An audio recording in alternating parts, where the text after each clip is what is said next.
और आज हम तुमको कलयुग की एक ऐसी शक्ति बताने जा रहे हैं कि आपके दिमाग की नसें खुल जाएंगी। कलयुग की एक ऐसी शक्ति पर चर्चा करेंगे। अगर कोई चाहता हो कि हमें कोई हरा ना पाए, घर में, परिवार में, द्वार में, संसार में, समाज में, पॉलिटिक्स में, काम में, धाम में, तो आज की कथा सुन लेना, तुम्हें जिंदगी में कभी हार का मुंह नहीं देखना पड़ेगा।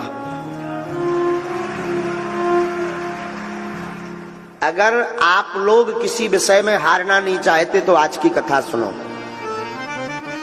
याद रखना, जो मनुष्य धार्मिक होता है वो दुख को भी सुख में बदलने की क्षमता रखता है। उसकी दृष्टि, उसकी विचारधारा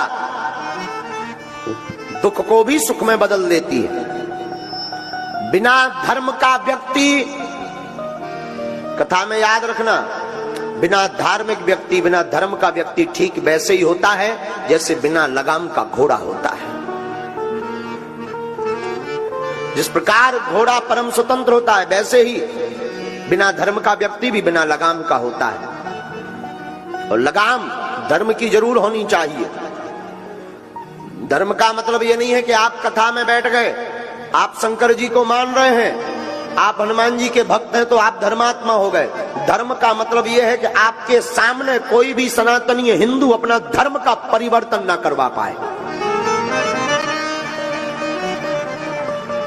आपके सामने आपके धर्म की अवहेलना ना हो।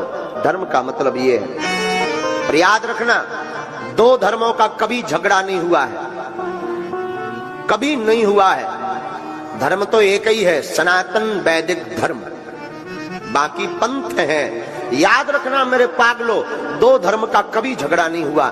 झगड़ा हमेशा धर्म और अधर्म का होता है। दो धर्मों का हो ही नहीं सकता। लाइट में केवल करंट में अर्थिंग और अर्थिंग दो